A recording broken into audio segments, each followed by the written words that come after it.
What's going on, everybody? We are back. I actually recently was at Con Nuga. I went to back-to-back cons. Actually, I went to Con Nuga 2 weeks ago, and then this past weekend I was at Coastal Con in Wilmington, North Carolina, where I got to meet none other than Sam Witwer. That's for the nerds in the house. And if you don't know who Sam Witwer is, Sam actually was Darth Maul in the Solo movie and in all of Clone Wars. He's Starkiller in everything that Starkiller is in. So both of the Force Unleashed games, he does the voice work, the mocap. I mean, the character is actually, it is designed 100% after him and his likeness. He's even in the Star Wars game I play on my phone or whatever, and I told him that I play that, and he was like, "Oh man, that's good because I get royalties from that." Because it's like actually his likeness, you know. I didn't know that he was Maul in the Solo movie. Yeah. Because Ray Park is problematic. So so all through all the Clone Wars and in the Solo movie, he did Darth Maul. He also is a little more relevant to our typical subject matter. He was also Doomsday in Smallville. He was on season 8 of Smallville, and in typical CW fashion, their version of Doomsday was like he was a normal dude, and then at night, like he would like werewolf into Doomsday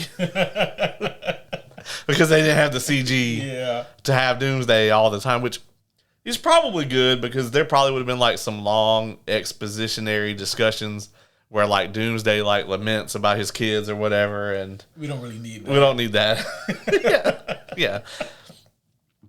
But the week before, when I was at Con Nuga, I actually met an artist, Mr. Mark Atchley, and I got this beauty right here. I'll hold it up for the camera.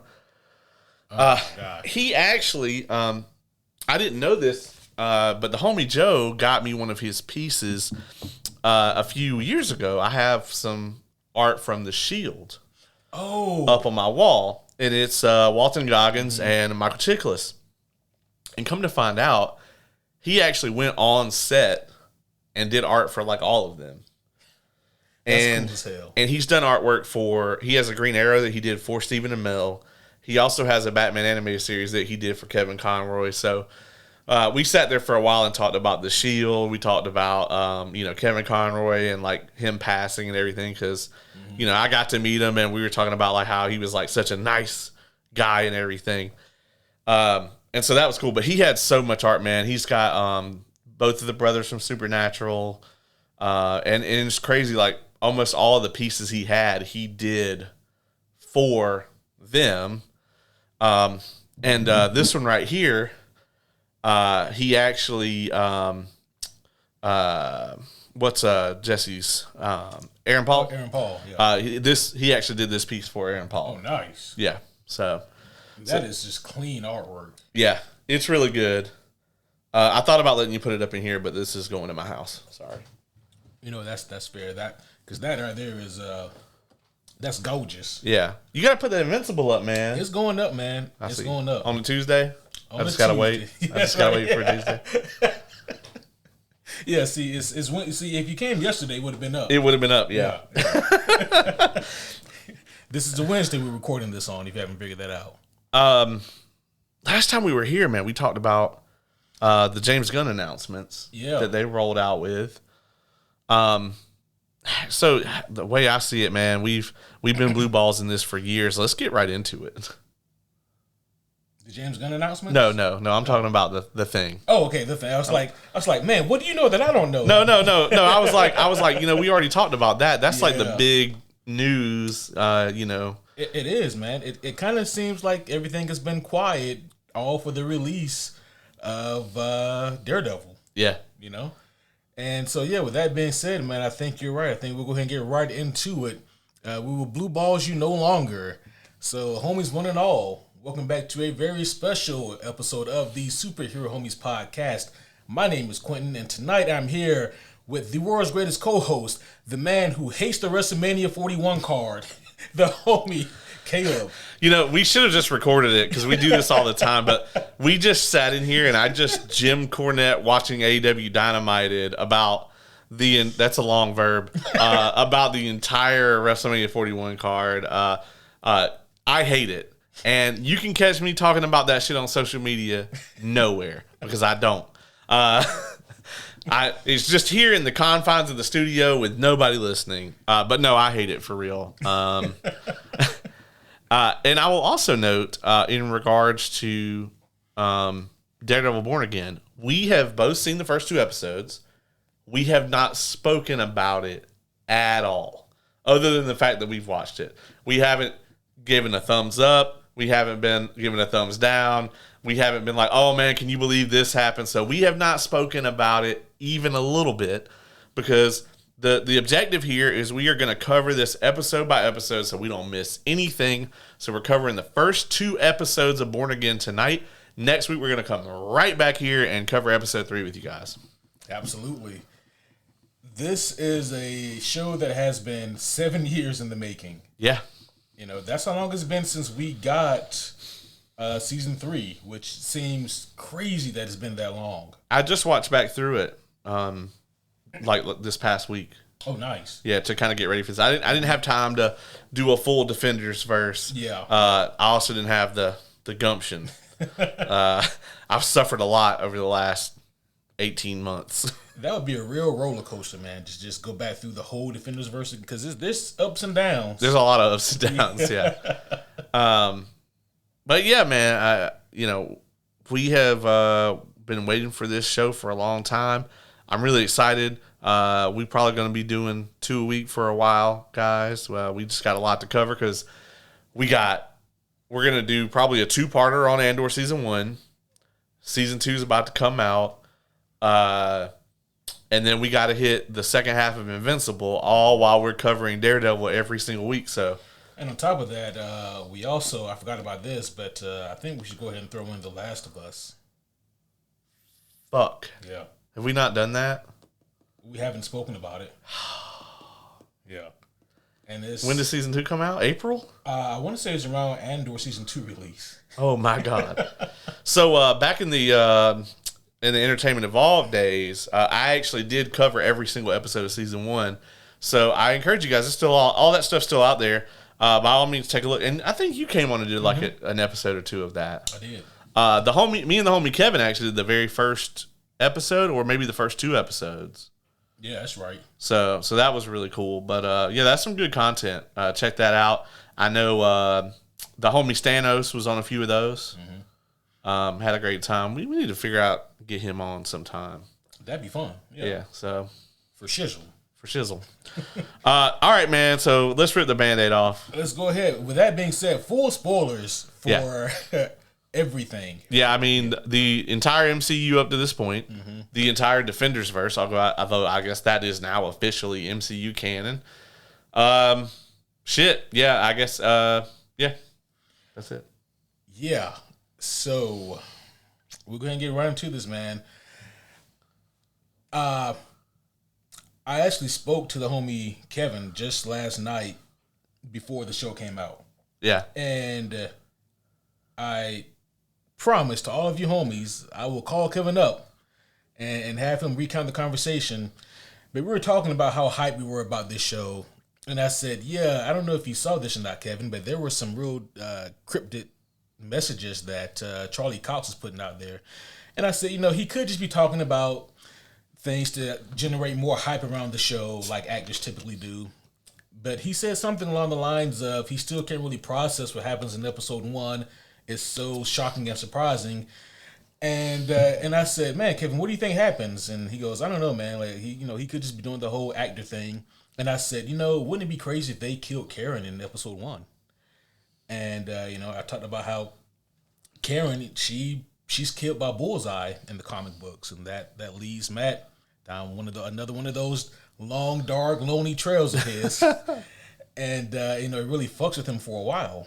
And I said, man, what if they kill off Karen Page? And I said it half jokingly, but it's like, nah. I mean, they could, but it won't be in episode 1 if they do anything so drastic. And then Kevin said something along the lines of, yeah, so like I know Bullseye, he's in it. Like, what if they just fucking damn near kill each other? He said something along those lines. And I said, yeah, man, we know that he's in it, so yeah, I mean, it's plausible. I had no idea that we would be so cryptically accurate in our thoughts. The crazy thing about it, right, is so two things. Number one, Marvel can still keep a secret. Apparently, this reveal, and by the way, guys, in case you didn't get it beforehand, we about to spoil the shit out of you. We like ruining the whole show level spoilers for you. Mm-hmm. So if you didn't get that first spoiler warning, you want to check out now. But all of the cast was just like sworn to immense secrecy about this. As a matter of fact, I was watching an interview earlier today where they're just asking some softball questions or whatever, and they're like, so how about them killing off Foggy Nelson in the first episode? And all of the people at the table were like, and Charlie Cox was like, we can talk about that, and the guy was like, yeah, like this is gonna come out after, like we can talk about it, and they were like, he was like, dude, my stomach just dropped with you even mentioning that, and then Vincent and D'Onofrio was like, yeah, like that's been like we don't even talk about it offset, like it doesn't get discussed. It has been like this huge hush thing, where like they don't even like text about it or anything. I guess they got Eldon Henson like locked in a fucking room somewhere, because I haven't seen him at all. Yeah, it's because he got shot. Yeah, that's right. Yeah, he's playing hockey in heaven now. That's a Mighty Ducks joke. Yeah. Some of you younger folk might not remember that one. It's a classic. He was also in that Disney Plus version. He was, wasn't he? Yeah. So, but yeah, man. I think that Charlie Cox said something in that same interview that really struck me, and he said there has to be a reason for us to make the show. Mm-hmm. Like, it can't just be people just want more Daredevil. Yep. Like, there had to be a reason for them to remake the show. And even furthermore, this can't be another, Matt just, like, it can't be another just, Matt doesn't want to do it. You know? Like, there had to be real stakes, and he said they had to be bold in the decisions they were making. I'm going to tell you, I was filled with immense dread until they showed Bullseye. And then it was worse, but like they're all having a good time and they're happy. And I'm like, all right, we're going to get a scene change, and there's going to be somebody like running from a gang, or like some of Fist's people are going to like drown a motherfucker in the river or whatever, And then like the scene just didn't change, and it's just them everybody's having a good time. I was like,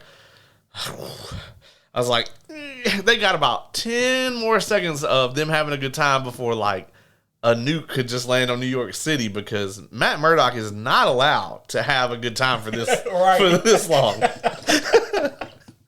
Like, Matt Murdock is not allowed to be happy for any amount of time. Yeah, the universe frowns upon that. Yeah. And the second that, we show him, like, that they came outside and, like, the phone's ringing and they're, they show the paperclip kill the fly. Mm-hmm. And I was like, oh, no. Yep.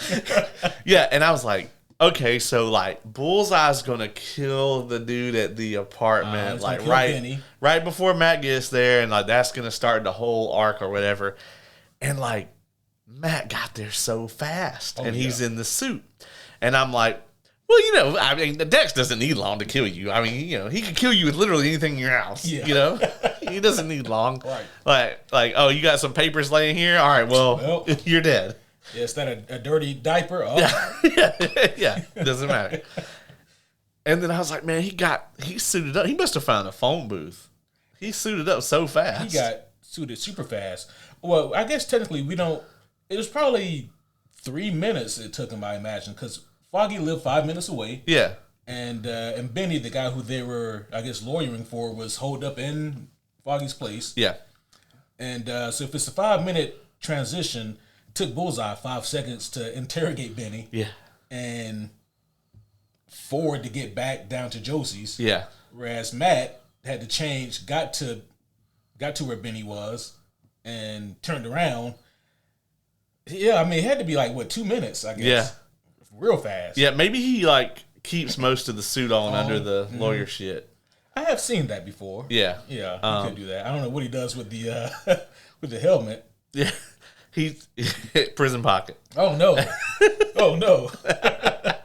Or the Billy Club. Oh, no, that's... Typically, sometimes it's his cane. Yeah. I don't think that's the case here, though. But, you know, so, like, I'll be honest, man. I was much more oblivious than you were. I thought that we were going to ease on into this thing.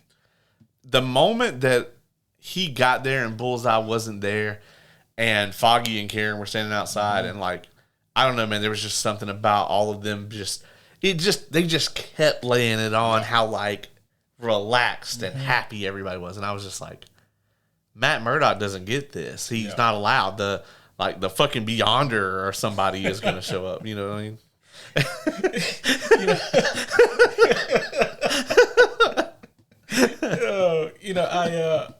For me, it was like seeing them all just celebrate and be happy together and all that was very jovial. And it reminded me of a few moments from the previous season of the Netflix Daredevil show. Yeah. And I'm thinking, okay, well, this guy, Benny, who they're protecting or whatever, Matt's going to go there and he's going to confront Bullseye, and then we're going to get our first big fight to kick the show off. And Bullseye's probably going to get away. Man. You're kind of right. I mean, if I throw you off this roof, I'm away. Technically, you are away.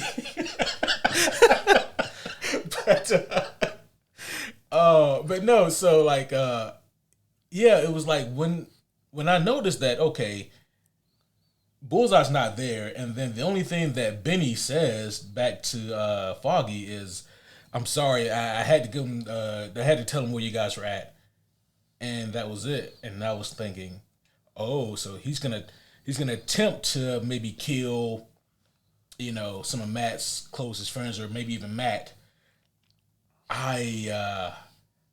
It still didn't sink in, man, until I saw fucking Foggy get shot. Yeah, when they showed Dex with the rifle, I was like, he's about to kill one or both of them. I was like, both doesn't seem likely, because I feel like there was so much like drama offset about like, are they going to get them back? Because in the original show, they were going to just write those characters off. Right. And people wanted them back because they're very loved. And I was like, they're not going to kill them both. I was like, but I think one of them is going to die. And I was like, if it's Foggy, man, that's insane. And then you see the bullet come through. And I'm like, oh, my God. And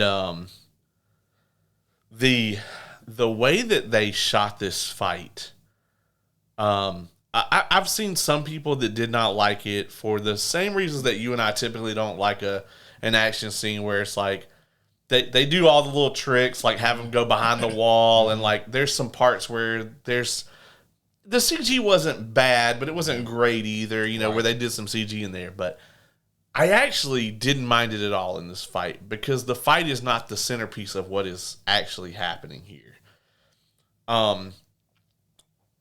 The fight is cool, but it's as they're fighting, it's the transition where we keep going back and forth from the collateral damage that the fight is causing, plus then we go back to Karen and Foggy, and then we go back to Matt, who is trying to fight this motherfucker while he's literally hearing his friend's organs start to shut down.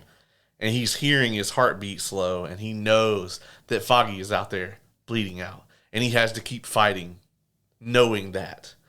And, man, everything up to the point where he finally tosses Dex off the roof, I just thought that from in a dramatic sense, it was some of the best shot television. I actually fully agree.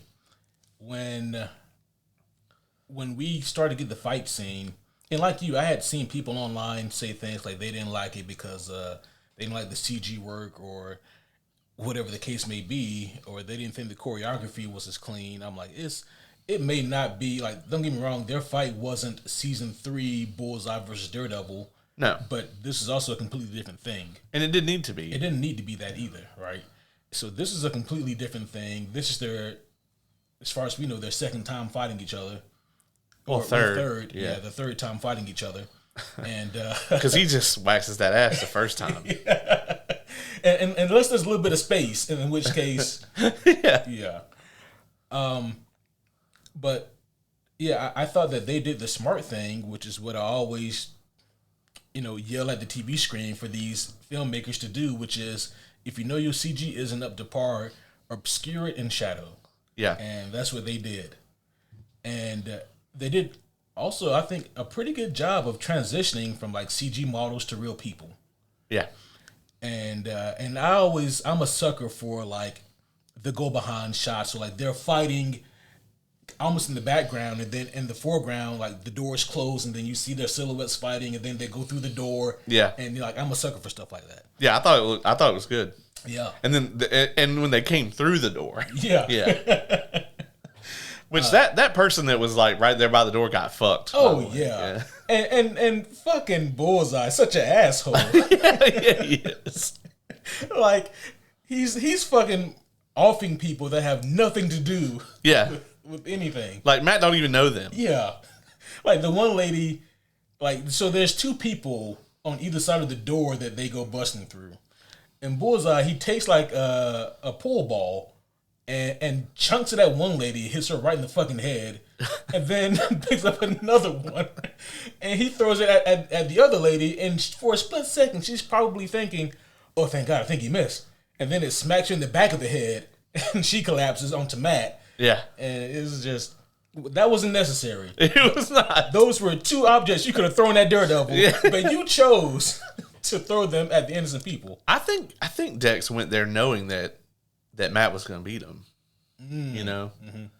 I think he was just trying to cause the maximum amount of damage he could to Daredevil's life. Yeah. And boy, he did a damn good job. Jeez, man.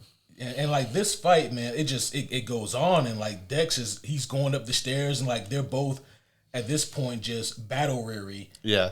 But Matt is just livid. Like he's fighting on pure hatred at this point. Yeah. And not Daredevil, but Bullseye, he's not speaking, but he's almost like, the fuck is wrong with this man?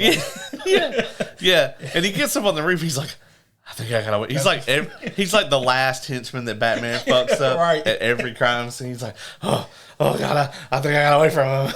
And then you just like see the Billy Club and wrap around the pole, and you just kind of, and you're like, oh yeah, man. Shit. Did you see him throwing him off the roof coming? No. Yeah, no. So I kind of felt that too, man. Like when they got right on the edge and they were battling, whatever.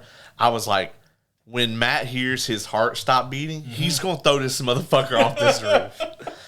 And he did, man. And that shit looked horrible. Like I know Bullseye lived through it because he's got like the implants and shit. But I don't think I want to live through that shit. I don't want to face plant from 8 stories high. Yeah, and then live. Yeah, that shit was awful. And also like just, Matt was fighting like, I mean, hell, this is gonna be a pun. He was fighting like his dad, like a man possessed. Yeah. Because he had shurikens sticking out of him. And he didn't give a fuck. He didn't give a damn. Even when the fight was over, he was like, Cherry comes up top and he's like, Matt? And he's like, yeah, man. What you want, dog? Yeah, come on. I just committed so many crimes, including attempted murder. Yeah. Yeah, that whole opening scene was just wow. It really set the tone and set the pace for like things to come, because it was very intense. Yeah. And shocking, surprising. And in a million years, man, I would have never seen Foggy dying, especially not like this. I've never seen Matt Murdock without Foggy. So I don't know what this looks like now. I want to say that in the actual Born Again comic, they like fake Foggy's death, right? In like a prison. They might. But I don't.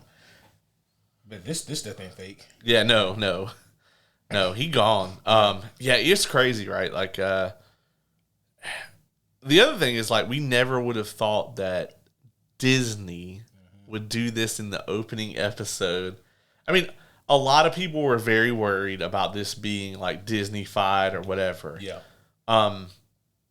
I this might be controversial, but from the 2 episodes we got, this is better than a Netflix show to me. Like, and I'm not saying like overall, like we've seen better story beats than the Netflix show had or something. I mean, but like just like the way it's shot and produced, I think it is. I like that Daredevil at this point in his evolution feels more like a superhero. Yeah. There were times in the Netflix show where it just felt like Matt in a suit, and maybe that's fine, and maybe that's what Daredevil should just feel like sometimes. Right. But you know what I mean? Like he feels like a little bit more of a superhero in this, and I like that they went into that, but not way into it. Yeah. They didn't just make him Spider-Man with billy clubs. Yes. You know? Yeah. You know, it's interesting that you mentioned that because Daredevil does have a little bit of Batmanism to him. Yeah. You know, in the sense where, like, you can read one Batman comic book and he's taking down Falcone and infiltrating the Penguin, or, you know, doing things on that scale, you know, dealing with guys like Two-Face or Scarecrow. And then, you know, you can pick up another Batman comic book and he's, you know, battling Amazo, or, yeah, you know, like Man Bat, you playing know. chess with Darkseid. Yeah, and winning. Yeah, you know, fighting humanoid blobs of clay. You know, like, and you know, he's just a multifaceted character. And Daredevil was kind of the same way. You know, some people consider Spider-Man to be like that link between a ground level hero and like superhero. I think it might actually be Daredevil, because Spider-Man he to me always leans more fantastical than Daredevil, but right. But I do also think it's cool that they are leaning a little bit into the more superheroic side of Daredevil versus a guy who's just a really well trained ninja with super senses. Right. It's a very fine line to walk, but they're doing it really good so far.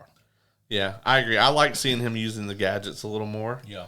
I don't want it to become like the basis of his fighting style and everything. Like, obviously, at the end of the day, there's just something about, we just like to see Matt Murdock fight. Yeah. You know, just something about watching a blind guy whip everyone's ass. Right. It's very satisfying. So, like, the show can't lose that. And based on the second episode, I don't think it will. No. He fucked them cops all the way up. That shit was amazing. Man. And that fight, there was like no cuts, really. Yeah. I mean, that was a great, like, you could have told me that was choreographed for the Netflix show. I mean, it was like, you know, I think that's just some of the things they knew they absolutely had to nail. yeah. And also, I think we should go ahead and say this, like, I think it's actually great that it took 7 years to get this show, because if they had fast-tracked it, and if we had gotten it right after No Way Home, I mean, look at the quality of the TV shows that were out then, you know? So the homie Kay was watching this with me, and she's not a big Daredevil person. You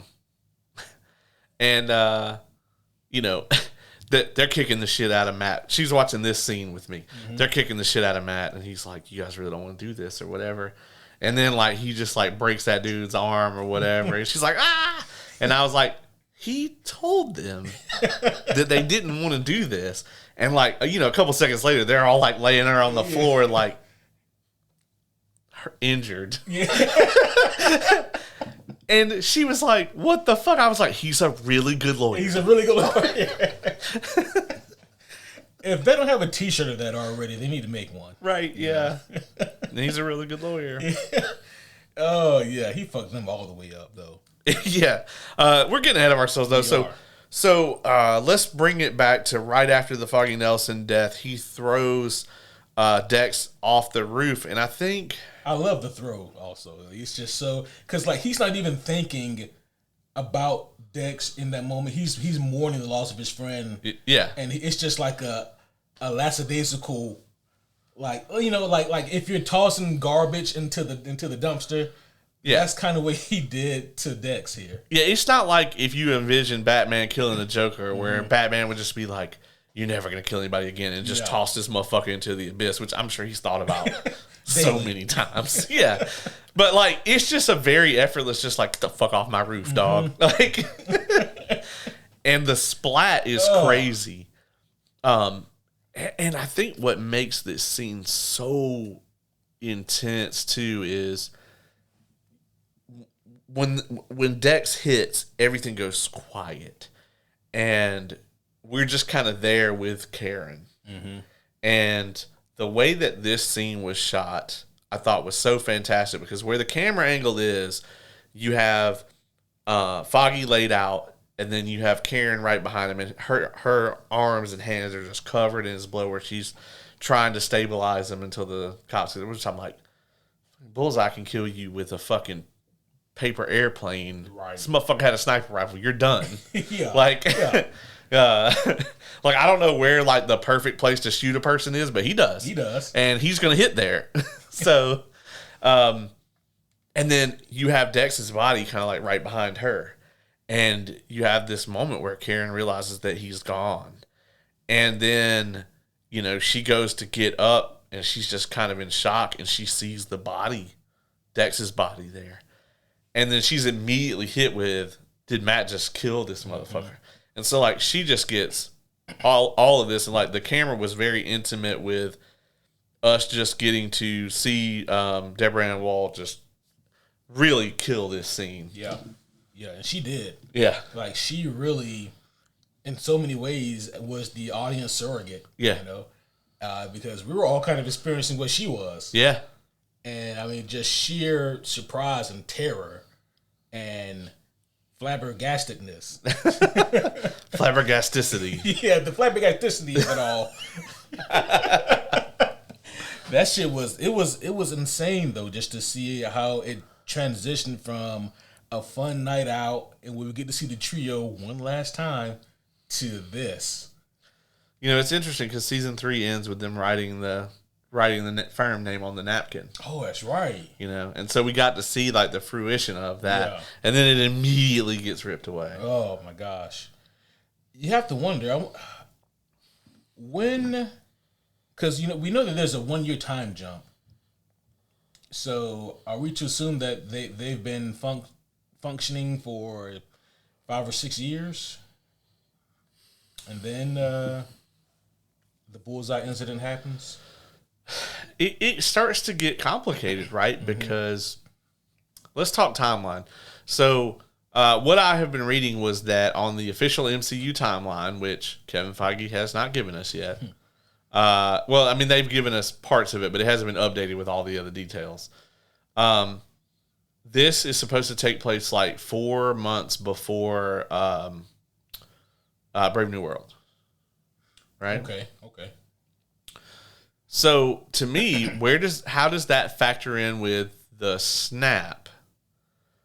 Because, like, obviously we see Fisk post snap, well, and Matt actually. Although I think maybe we just aren't talking about that.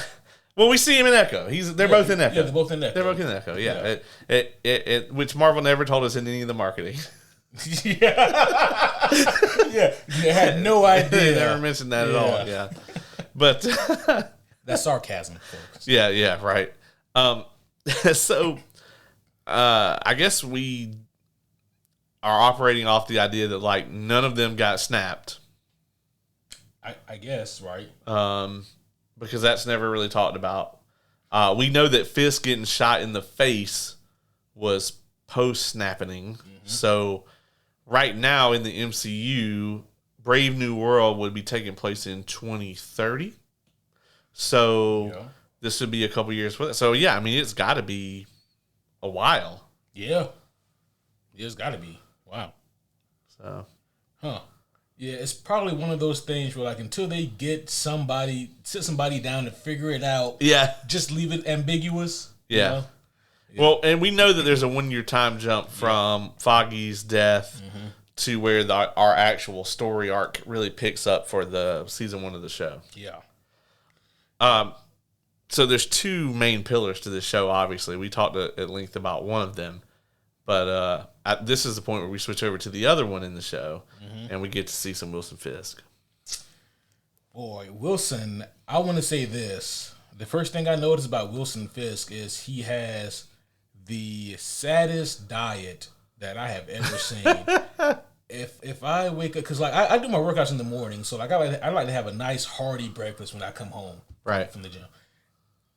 If my first meal of the day is the world's most pitiful egg white omelet and one stalk of asparagus, I'm fighting somebody. Well, even when he was like in prison and shit, you always see him eating this terrible ass food. He never like complains about it or anything. Yeah.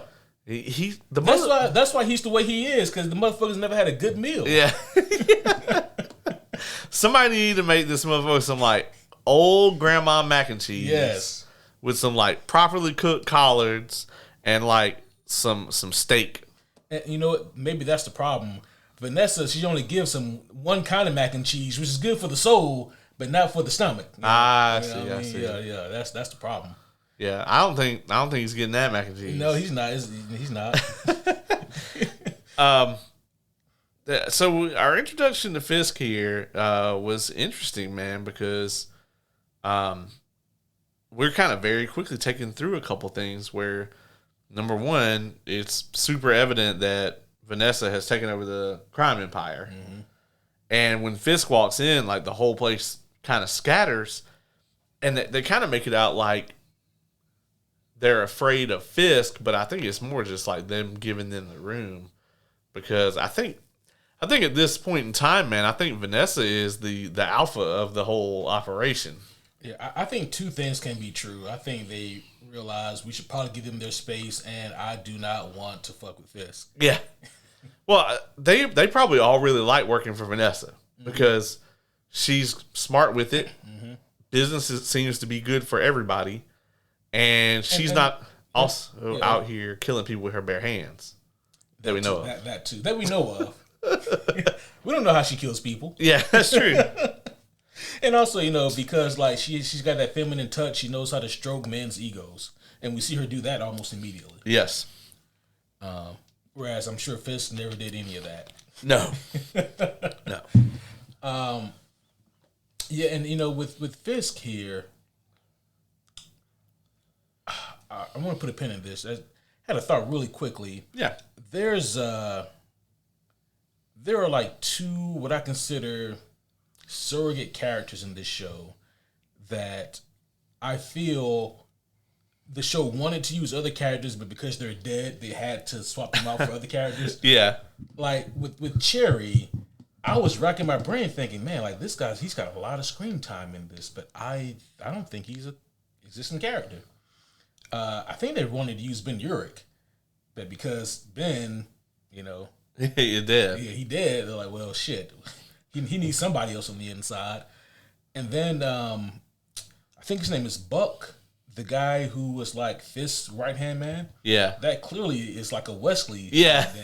Yeah, like he even looks like him and everything, And the Fisk stuff is all very timely, It's super timely. I'm surprised I haven't seen people online kind of complaining about it. I think it's because it's so apt that maybe they aren't. Because this is definitely not like the first couple seasons of The Boys where it's like nuanced enough where like you just won't pick it up. Don't get me wrong. I think there are some people out there that are stupid enough or dense enough to not equate what happens in this show to be exactly what they fell for. Mm-hmm. But it is. I think it's a lot of that. Yeah. Being honest. Yeah. I mean, because it's right there in front of you. Oh yeah. I mean, there's nowhere to skirt around it. Like there's this criminal, known criminal. Okay, he hasn't been officially like prosecuted to the fullest extent of the law on like 98% of the shit that he's done. Right. Yeah. But now people want something different. They fall for his perceived charm or whatever, and he's able to turn it around. and he gets into a high position of power. Yeah. I never want to hear anyone say that's unrealistic. No, never. No, that's like the whole how the fuck is Bucky gonna get elected to Congress thing. I'm like, how could he not? Yeah, and I mean, and I love that Fisk goes out and does. I mean, we'll just go ahead and say it. He does Trump shit. He like gets on the fucking news like, oh yeah, fill in this hole right here. Yeah, I said I was gonna fix the city. Look at me doing it. Here I am. And I'm like, motherfucker, they're doing work without a permit, and those permits need to be attained for various reasons. One of which is public safety. What about the structural integrity of that bridge or that road you guys are working on? That needs to be inspected first. Yeah, not to mention if there's any utility lines or anything like that. Yeah, any of that shit in there. No, fuck all that. Yeah. I just want my photo op. Right. And it's crazy how just right on the nose it all is. But it works so well for Fisk, partially because Vincent D'Onofrio is just him and Charlie Cox, every scene they're in, they kill it. Man, what does it say about this show that in episode 1 we get Daredevil and Bullseye and Matt Murdock and Fisk scenes together? Yeah. The scene where he just kind of shows up, like Matt just kind of shows up like, hey, can we talk? And then the two of them sit down in the diner. I thought this scene was incredible. Same. Like, all the dialogue between them, I was hanging on every word, because both of them, even Fisk was like, well, it's not entirely unpleasant to see you. Because Fisk, kind of one of the themes of these first couple episodes, and I'm sure this will continue, Fisk is lonely, man, even though he's constantly surrounded by all these like fanatics and shit. He doesn't actually really have anybody anymore. No. And I mean, like you said earlier, his relationship with Vanessa is estranged at best. Yeah. So there's not really a lot going on there with Fisk. So let me ask you this. With what we've seen of him so far, what do you think his end game is here? Do you really think he's trying to be on the straight and narrow? Hell no. No. I mean, and Matt even comments on that. He's like, if I didn't know him, I would believe him. Yeah. If I didn't know who he is. At the end of the day, right, I think him going after the vigilantes is a way for him to get people out of his way. Yep. Because he would have succeeded in taking over New York if it weren't for Matt. Oh, yeah. Or the Hand would have. He would have just been a part of that. Yeah. I think he thought like, oh, I can fuck them over later. It'll be fine. It would have gone about like it goes in Invincible for some certain other characters, but that's neither here nor there. Right. Different show. But yeah, man, I think that's like where Fisk is headed right now. It's like, let me get these vigilantes out of my city, and then there just won't be anybody to stop me. Yeah, and not to jump ahead to episode 2, but you wonder how much legwork, where the MCU is now, how much legwork would Fisk have to do to convince people that these mass vigilantes aren't necessary or wanted. Right, because we have the Avengers, right? It's like they saved the planet from Thanos. And it's like maybe there's like a bit of a cognitive dissonance there where people separate the Avengers from like, well, now a Spider-Man or a Daredevil or a White Tiger. Yeah, and that's kind of what they're trying to say here is like, oh, well, the Avengers, that's a different thing. Mm-hmm. Like, but these are just some guys, that are just going around in a mask, in a costume, and just taking the law into their own hands.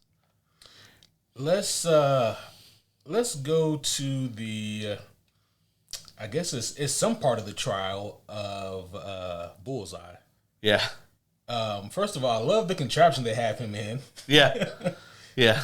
Like I think Hannibal Lecter had more freedom of movement than he did. Yeah, they got them arms locked, and I don't blame them. No, absolutely not. Don't let him touch anything. Yeah, no. No, if he picks up anything, that's a deadly weapon immediately. Yeah. If I were the judge, I would want to be like behind like a glass casing. You know? Yeah, just in case. Yeah. Shit goes awry. And then I'd be wondering, damn, watch the blind lawyer moving like that. That He's killing it. guy's got some moves. But I really like this scene here too. Dex is such a psychopath. He is, man. It's only gotten worse since he got his back broke. Yeah, not everybody comes back like Batman, I guess. Yeah, no. Yeah. No, he's like way worse here. Mm-hmm.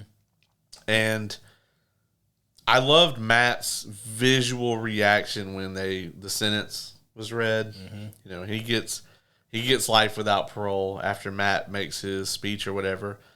And I knew that he wasn't going to get the death penalty because they don't do that in New York. So that wouldn't have really made any sense. Mm-hmm. But with him getting that sentence, man, it just makes me think like, well, he's not going to get out on his own, but someone could always break him out. Oh, yeah. And I got to wonder if we've seen the end of Bullseye. I don't think so. Yeah, either. But also, it's just one of those clever things where it's like, we keep him there until we need him again. Yeah, exactly, yeah. So, he could be back later on this season, but I think that this season is going to be busy enough. Yeah, I think they're going to pivot pretty hard. Yeah. So right now we're at the White Tiger stuff, which is an incredible story. I can't wait to see how the MCU chooses to play this out. I'm really loving it so far. Yeah. It was a really good story, written by Bendis, actually.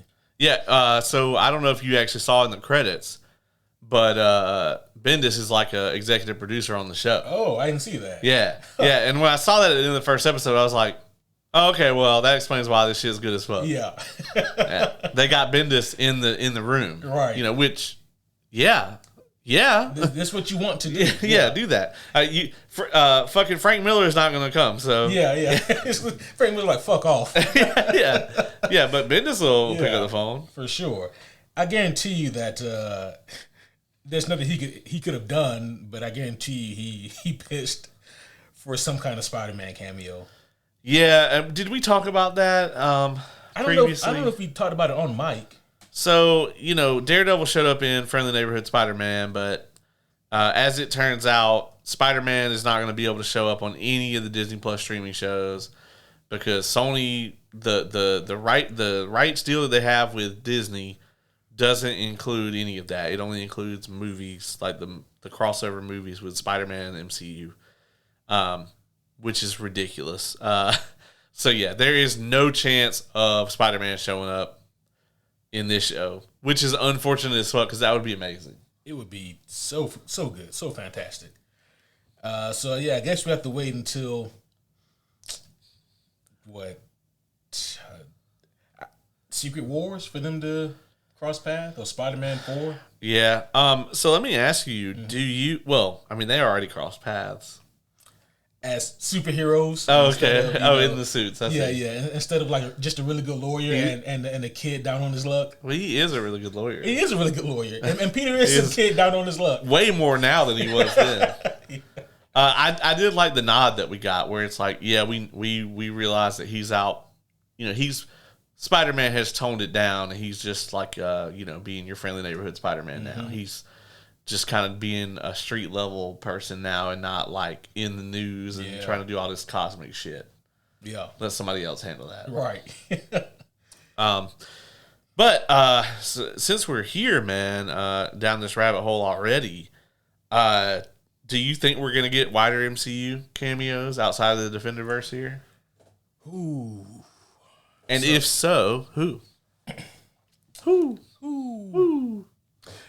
Thinking of ones that make sense, I do think that we get at least one wider MCU cameo.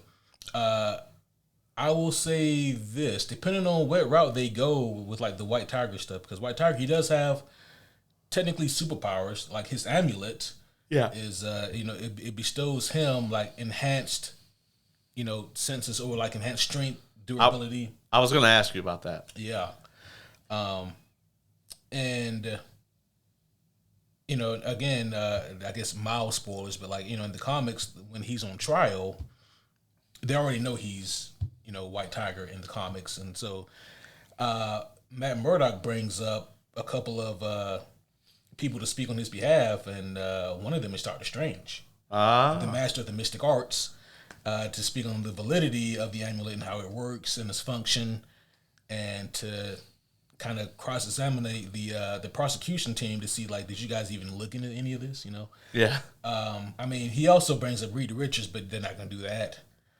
No, that'd be too soon. Yeah, way too soon. And how did you get here? Yeah. How did you get here? But Strange would be fun. Yeah. I keep thinking of like other defenders. Like, I think it's a really good chance we see a Jessica Jones or a Luke Cage even. I think there's no chance of us getting a Danny Rand. I left him out pretty handily. If anyone gets recast, it will be Finn Jones.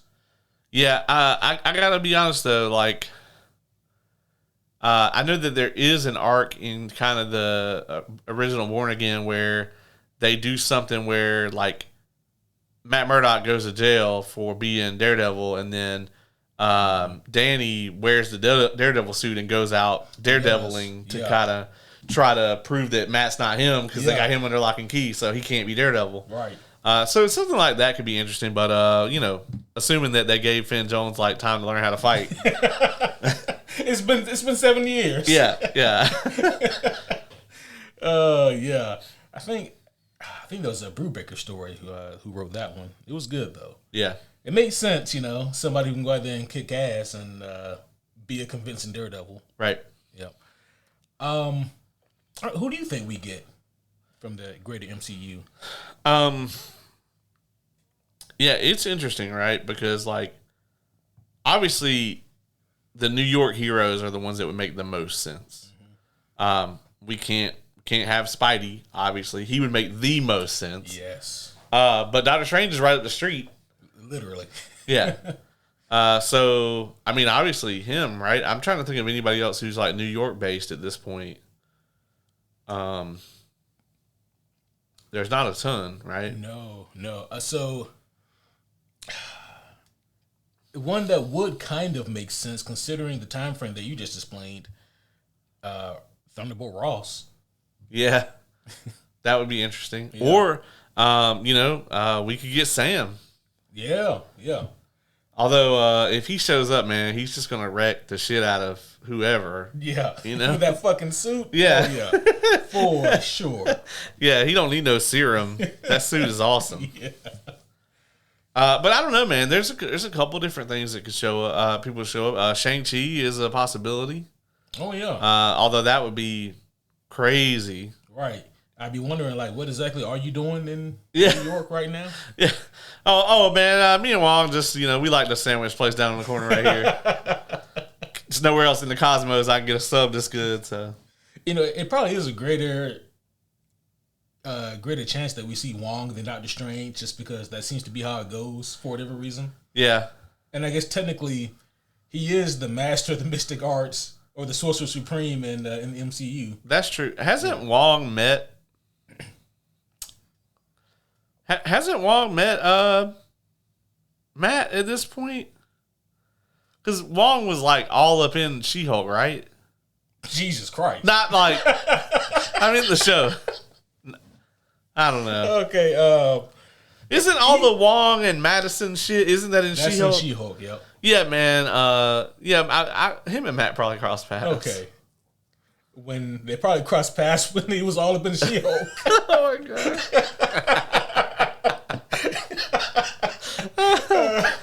I also like how he gets Matt gets sent on the blind date or whatever, and I'm just like, yeah, whatever. It's Matt Murdock. Like, he about to get it in. Yeah. Don't fuck around. And it took him exactly 0 time. No, yeah. Yeah. Come on. No. Let's talk a little bit about Karen. She's in a weird spot right now, where she hasn't spoken to Matt in essentially the better part of a year. Yeah. Their scene together here was amazing. Yeah. She's acting pretty distant. Now, a big part of like the Born Again story is Matt's identity gets outed, and it's from Karen. Right. And she goes through a real hard time, real bad time, Real bad. real bad time. And she actually gets hooked on heroin. Actually. So Wow. It's a real bad time, which is why she sells out Matt's identity, because she needs more of that good stuff, and she ain't got no money. Well, I got something.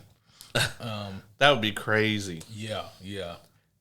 So we know that something's going on with her. I'm not gonna say that she on heroin, No. but I don't know what it would take also for someone to sell out Matt Murdock, and also Fisk already knows. They're doing a Blade tie-in. She's a vampire. God damn. Yeah. Some motherfuckers always want to ice skate uphill. See, I just took that full circle. See, because she's a vampire in True Blood. Yeah. All right. So guys, this is gonna be it for our Daredevil coverage. That's all, folks. Yeah, that's it. I know we said we were gonna do all the episodes, but I think we're just gonna stop here. it's just stop here. Oh shit. Oh man. So it's interesting she mentions that she moved to San Francisco. I don't wonder what she's doing out there. In the comic book, she's doing heroin. Yeah, I know, but she's not. We assume that she's not doing heroin. Yeah. Practicing law? Maybe being a reporter. I don't know. Yeah. Is she hanging out with Eddie Brock out there? I mean, I guess maybe. Yeah, I don't know. Again, she's being very obtuse with everything she's saying. It's interesting, right? Because she doesn't want to hash this shit out with Matt. Mm-hmm. She came back for the trial, and that's it, And like, it's interesting, right? Because that night everything changed for both of them. Oh yeah. Now, I didn't get her first name. McDuffie is the last name. Kirsten? Yeah, Kirsten. Yeah. Kirsten McDuffie. So they've opened Murdock and McDuffie law firm together. What did you think of her character here? Is she rooted in the comics? I don't recognize her. Okay, so she might be made for the show. Could be. She's she's interesting right now. I don't really know what to make of her. She's got kind of a bubbly personality. She wanted some of that Foggy D. Yeah. She didn't get that though. Nope. No, unfortunately not. And she's trying to get Matt laid. So there's that. I don't know. I don't have a whole lot to go off of right now, but she's fine. Like I don't mind her. Yeah, agreed. I like the guy on Fisk's staff that's clearly like a fucking Elon fanboy type. Oh yeah. The kid or whatever. Yeah, he's just like, yo, you did a great job back there, Mayor and Mr. Fisk. And he's just like, yeah, thanks, kid, thanks. Yeah. I fucking know I did. Right. Yeah, that shit was funny. I'll be honest, man. I hope Fisk beats the shit out of that guy. Oh, no. That'd be amazing if he just beats that dude to death. It's possible. Speaking of him doing such a thing, what do you think about BB Ulrich, man? Oh, yeah. This was, she was interesting. I like the whole thing that she's doing where, like, she's doing, like, this kind of journalistic slash documentary style news report thing. We get to see, like, clips of what she's doing throughout New York. Yep. And it seems pretty cool, and I don't think that she's cool with her uncle being dead. No. Yeah, I just thought it was crazy, like, that she gets to interview Fisk, and they're sitting there in the room together, and we know that he killed her uncle with his bare fucking hands. Right. Yeah. And what did he say? Oh, yeah, he was a good journalist. Yeah. It's like, this dirty motherfucker. Yeah, this piece of shit right here. Right. Oh, yeah, that was cold-blooded. Yeah. Mm-hmm. Do you think that she suspects something? If she's as good as her uncle, then she probably knows that he was looking into the Fisk shit when he died. Yeah, I would be very interested to see if something comes of that. Is she featured in the comics as well? I don't think so. That's interesting. Yeah. Because you'd think that's something that they would want to do, you know? Again, I think it's just kind of storyteller's remorse. Like, it was such a shocking moment and such a pivotal moment when Ben Urich dies, but now they're like, we kind of need a Ben Urich. Just a bit. But it worked so well in the story. It did. You know? It really did. Yeah. So Fisk, he like before he becomes mayor, you know, it's like they're weighing out his odds, you know, to seeing like what kind of chance he stands, and lo and behold, Matt, he's on like his second or third date with Christina. Is that her name? Sure. I thought it was Heather. Heather, that's it. Yeah.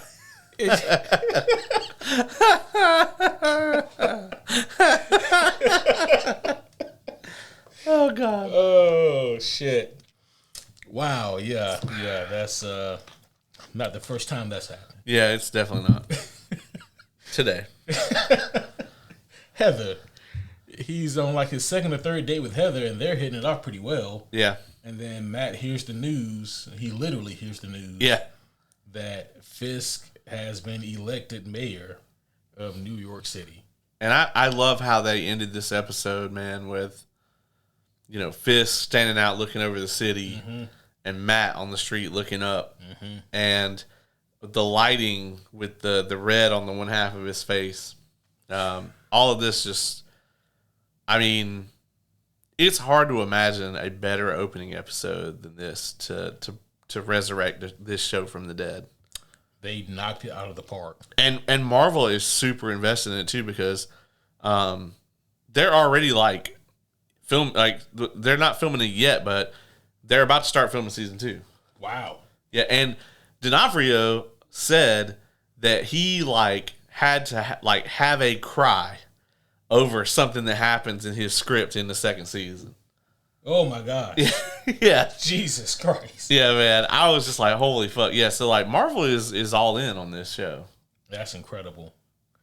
Yeah, there's a lot that can happen in this show. And the crazy thing is, man, we know that we're gonna get Muse, who is technically a more recent Daredevil villain, very fucking creepy. And the looks of him, they got him perfect in this show. We know that he's going to be in here. Yeah. We know that Frank Castle is going to be in this. Yeah. So there's still a lot more to go. We know that we get to see a fucking mausoleum of different Daredevil outfits. Yeah. Which is also cool as hell. So there's a lot that's going to go on here. But I will say this for episode 2. I didn't expect us to go right into the White Tiger stuff. But I'm not mad at it though. No, I'm really interested in the story thus far. It's a compelling crime drama on top of the Fisk and Daredevil stuff, and it all just fits in perfectly, right? Where, you know, Fisk is going after the vigilantes. Right. So obviously this is the big first high profile case of that nature. So obviously Fisk is going to be on the side of the court. The prosecution here going after it, and lo and behold, Matt Murdock is the defender. You know, pun intended. And so, yeah, I mean, it obviously set the stage for our plot going forward. I think it's very reasonable to suspect that this war on vigilantism is going to cross paths with Frank Castle at some point. And Frank is not going to give not one fuck. Yeah. As far as Frank goes, it's still up between him and Fisk. Yeah. It is still phase to be ran and smoke to be blown. Yeah, because didn't he tell Fisk he was going to kill him if he saw him again or something like that? Something like that, yeah. Yeah. Yeah, and then, those two, they didn't get along too well. No. So, yeah, that's going to be interesting. And I'm super curious to see how that's going to all play out, you know?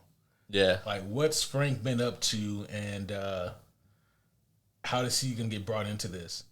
Which, by the way, I don't know how true this is, but apparently he's getting like his own special in for Disney Plus. Oh, Yeah, a special, so like just like a TV movie type deal, something like that. Yeah, so like a Guardians of the Galaxy holiday thing. Like a Werewolf by Night type thing. Frank Castle holiday special. Frank Castle holiday special.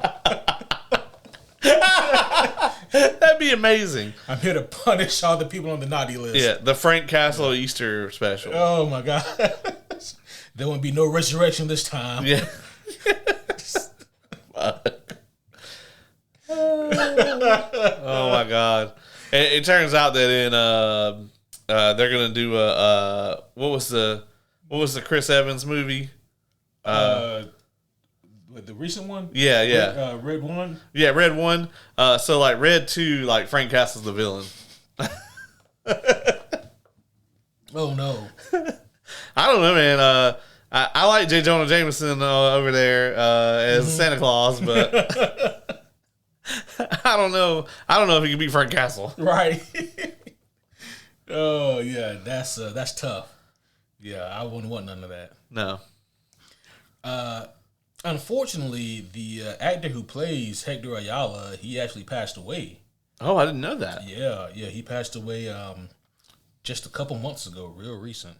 Oh, wow. Yeah, so unfortunately, he doesn't get to see like the final product. But based off of what we have so far of him, like he's doing a really good job, and it's excellent casting. Yeah, I'm interested to see more of this storyline, man. Mm-hmm. This whole thing where he defended a citizen from these crooked cops off duty. Yep. And now basically they've tried to turn it into, he's a cop killer, blah, blah, blah. Bruh, the way that one cop leapt into the arms of that train. Yeah, I know. It was crazy. Oh, shit. That was wild. It really was. So, we technically see White Tiger in episode 1. Yeah. He's on the TV. He's like stopping the supermarket robbery or whatever. Yeah. Which is ironic because like that was kind of a tongue-in-cheek thing in the comics. Like that's where the trouble with him goes down. He's stopping some like two wannabe thugs from robbing like a pawn shop, and then one of them kills a cop and they get away, and then he's just left with him. So it looks like he killed the cop. But that White Tiger outfit, that shit, I know it's supposed to look bad, but it looks bad. Yeah, it does. It looks like the ninja outfit from the Power Rangers movie. Yeah. It kind of does, right? With some stripes on it. Yeah. Yeah, I was like, wow, that looks really not good. You can't hire a tailor, motherfucker? Right, yeah. Go find Melvin. That's who made all of Matt's shit. Yeah. Yeah, Melvin's got to be down here somewhere. Right. But I know what they're going for here, like just to show that more distinction between like a vigilante and like a superhero. Yeah. So I get that, and I think that's actually pretty cool what they're doing there. And of course, if anybody was worried that Fisk was actually on the straight and narrow, we already got him fucking threatening the police commissioner's family and shit to get him to stay on the job. He didn't threaten the commissioner's family. He just so happened to have a picture, all right, from a restaurant. Yeah. I mean, of the commissioner's child that looks to be from another person. Hidden kid. I mean, hey, listen, Fisk has proven that he can keep a secret. All right. Yeah. And he's like, hey, man, I see. You're all about family, and so am I. Yeah, okay. Yeah. Well, what'd you take from that? I loved at the end where he's like, the sandwich was disgusting. Yeah. Like, he went through all this trouble just to do this fucking bit. Bruh, how fucking petty is that? And I love it. I love it. Yeah. But no, that was incredible, though, because, like, when we get the scene where Fisk goes to the funeral of the fallen cop, the one who must be buried in a goddamn hefty trash bag because he got hit by a train. Right, yeah. Fisk is trying to put on like, he's this good upstanding mayor, but the commissioner's not having any of it. No, he knows exactly what this motherfucker's up to. Yeah. Well, I mean, there's no telling how many cops that Fisk killed under his watch, And that's what he says. Yeah. And he just gives Fisk hell here. And I'm like, man, listen. He might want to take a page out of like Commissioner Gordon's book here, where you don't overplay your hand that much, dog. Right, yeah.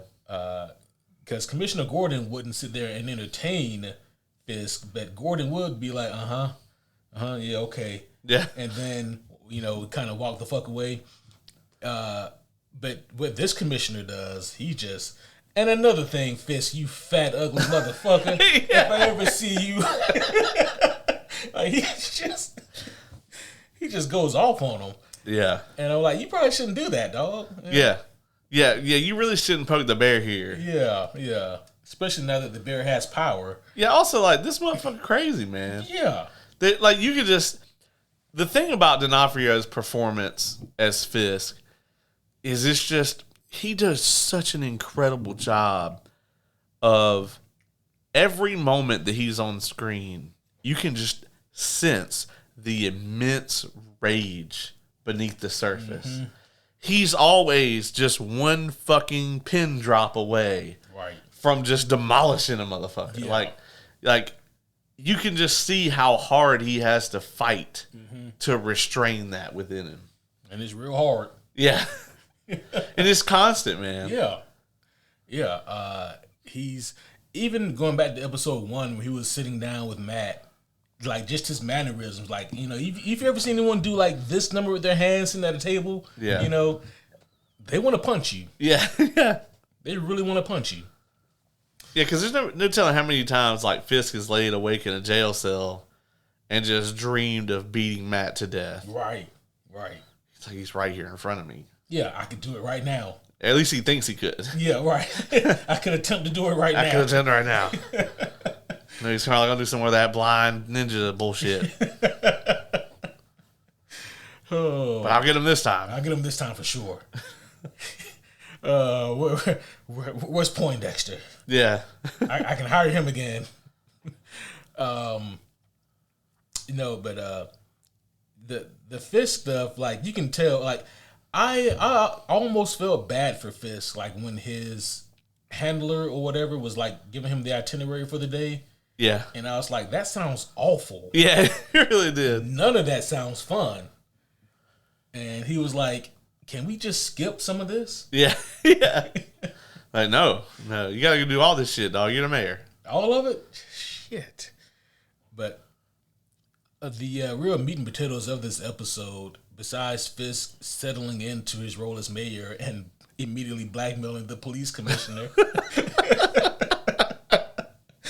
the other meat and potatoes is the Hector Ayala stuff, the White Tiger stuff. Right. And yeah, so like you said earlier, he's going down in the subway and he sees these two guys beating the shit out of this other guy. He goes to intervene and he's stopping these two assailants. And in the process, one of them leaps at Hector. He moves out of the way and he falls right into the arms of an angel. And by an angel, a train named Angel. Yeah.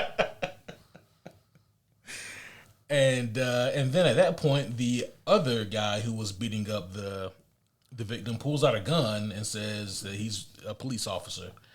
And the guy who was getting beat up runs the fuck away. And so now Hector is labeled a cop killer and he is in the belly of the beast and he's got no one to defend him. Matt overhears this and offers his services. Pro bono. Which, I'll take that. Right, yeah. He's a really good lawyer. He is a really good lawyer. He's lucky that Matt ever heard that shit. Oh, yeah. Because otherwise he'd be fucked. Oh, yeah. Yeah, they'd get a public defender who would encourage him to take a plea deal, and they would put his ass away for 30 years. Oh, for sure. Yeah.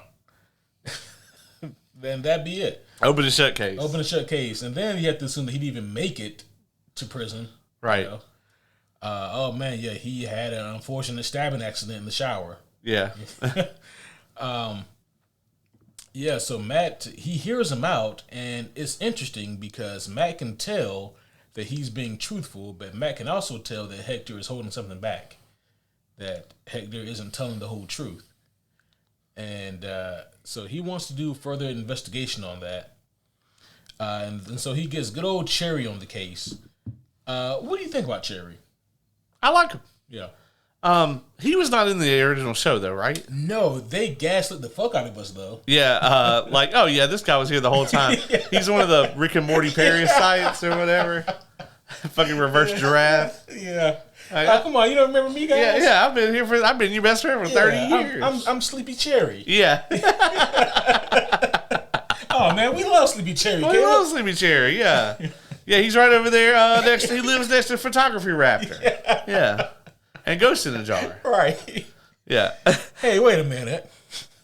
It's clear that he's kind of like a stand-in for the sergeant, right? That was in all the Defender stuff. Yeah. It's not that guy, but it's basically like they're trying to make him out to be that guy. Maybe that dude wasn't available. Yep. And again, like, it makes me think that that also, like, Ben Urich would be really good at this too. Not that he was a police, but he was a journalist and a reporter, right? Who was really good at finding shit for Matt.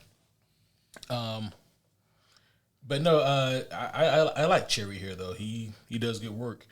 And at first, like, it was almost moving a little too fast for me, and I didn't really know if we could trust this guy. Yeah. But he seems to be on the straight and narrow. I like that he has a very, like, logical kind of point of view, you know. Especially, like, you know, Matt, he can get head over heels into the, like, being the good guy. Like, he does some very Mike Ross-esque shit here, if you're a fan of Suits. Because in that show, Mike does this same shit, right? He hears the defendant's story, and then he's like, "Oh, we got to protect this guy," blah blah blah, you know, and can easily get distracted from, like, the facts. And there's a moment here where, you know, Cherry kind of has to tell him, like, "So, okay, you told me you look into him because his story doesn't add up. All right, well, which is it? Is he innocent or his story doesn't add up?" And Matt's like, "Well, I mean, I think it's both, you know." Right. And it turns out, you know, what he was hiding was that he was White Tiger. Yep. And that was a very cool twist. It was. With the twist. And Matt brings up a very good point to Hector when he goes back to talk to him. Hey, man, so we found something in your house. You didn't think to mention to me that you're White Tiger? Oh, you know, I didn't tell you that? Yeah, you know, it slipped my mind. You know, man, I got a lot going on. I've been busy. Matt was like, "Bro, you just hid it underneath your bed." Yeah. He's like, "Man, you know, sometimes you just, like, get caught up in, like, saving a motherfucker and, like, get balls deep in, like, some victim snatch that you saved or whatever, and then, you know, you got to get up and go to work the next morning, and you just kind of forget, man." And Matt's like, "Yeah, man, I hate when that happens." I mean, what?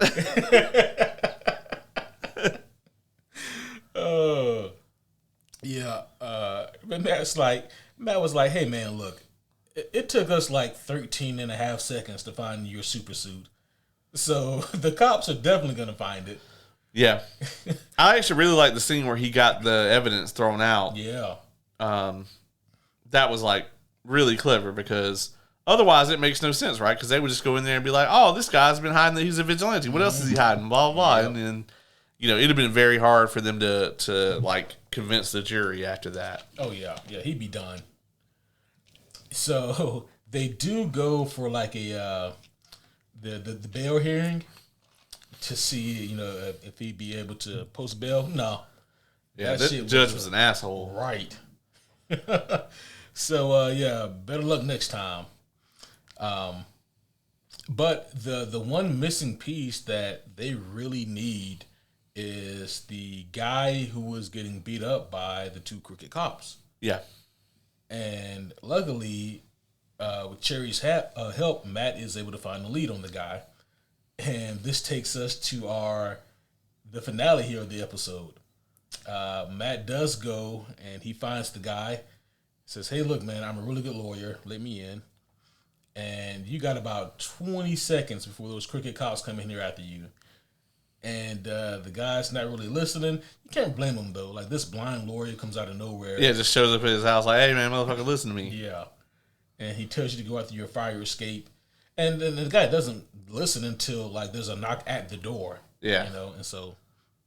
And so the guy, he does escape throughout the window, and Matt tells him to meet Cherry at a certain spot. He's got someone there who's going to help him out.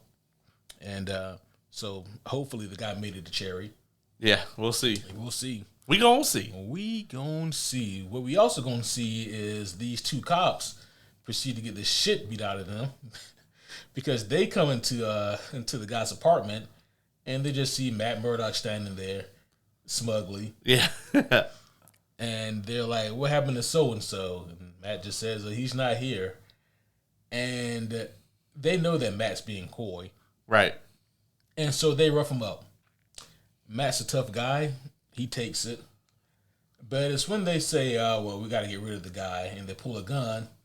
That's when Matt's like, you don't want to do this. Yeah. Yeah, man, listen, I let y'all kick on me for a little bit because...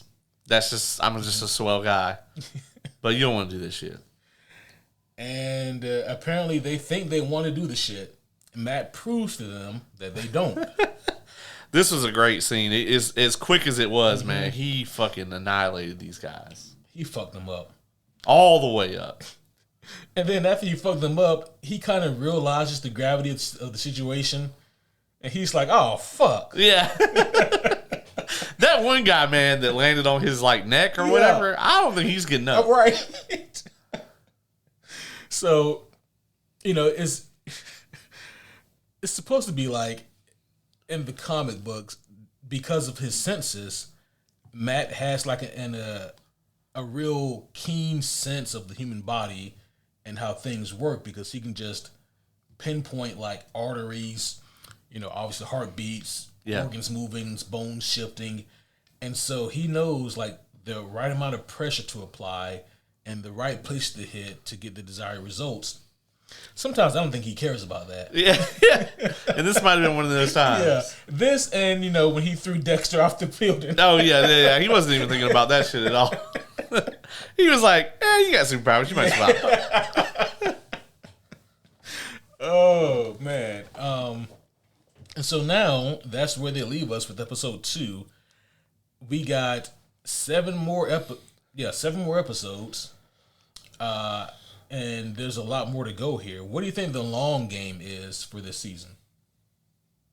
It's so hard to speculate, right? Because they turned the show on its head immediately, from what we thought we were going to get.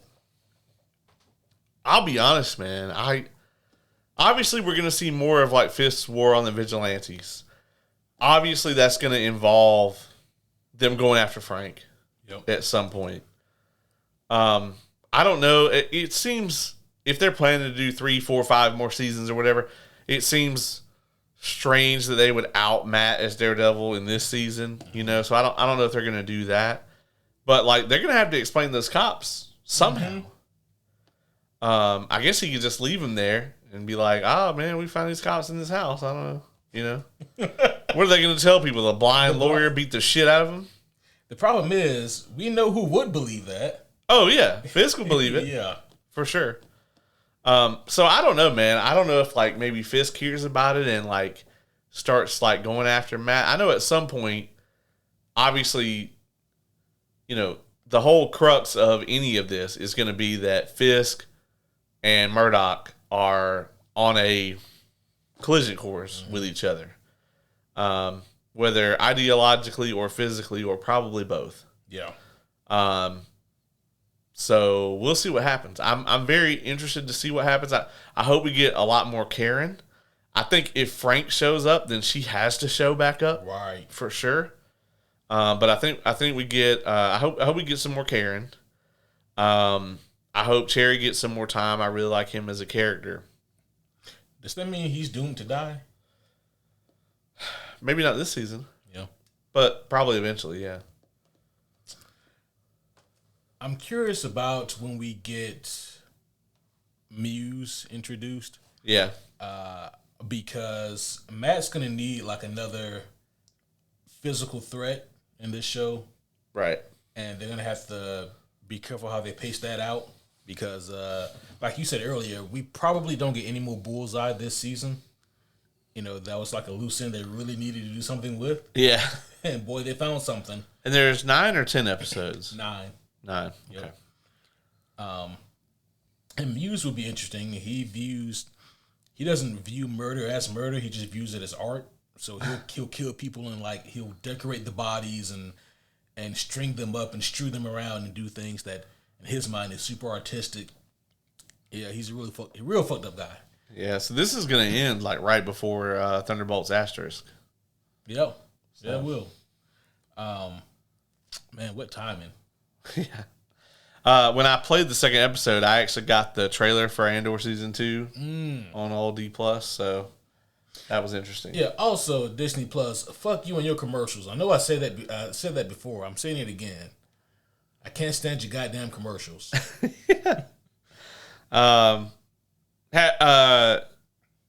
Have you watched any of that yet? Have you started your watch through? I have not. Hopefully I can start tomorrow, though. Yeah. I'm on episode 3 of mine. Or no, 4. 4. So the crazy shit that I thought happens in episode 3 actually happens in episode 6. There's actually like a lot of build okay. To it. So that's why I was like, man, if that happens in 3, man, we might have to do like 4 episodes. Mm-hmm. But no, I think we can do half. How many episodes is in season 1? 12. Okay. So I think we can do 6 and 6. Gotcha. Because like what happens in episode 6 is like a huge thing. So before we get too far ahead of ourselves, I guess we should score these episodes. Yeah. Shit, man. You want to go first? Or you want me to go first? It doesn't matter. You can go first. All right. Since we're doing each individual episode, we'll score each episode separately, and then at the very end, when we do the finale, when we do the damn thing, we'll score the season. So far, I'm gonna give episode 1. I've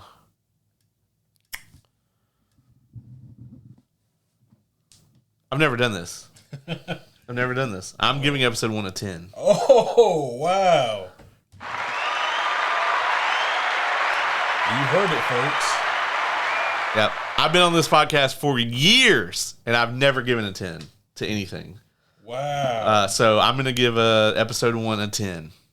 Episode 2, I'm going to let that settle in. I'm thinking like an 8.5. Very good. Mm-hmm. Fantastic. Moves the story along. It pales in comparison to episode 1, but it didn't have to, like, we couldn't stay bombastic the whole time. You know, yeah. It's laying the groundwork, and I'm liking what I'm seeing. So. Yeah, we're actually very close.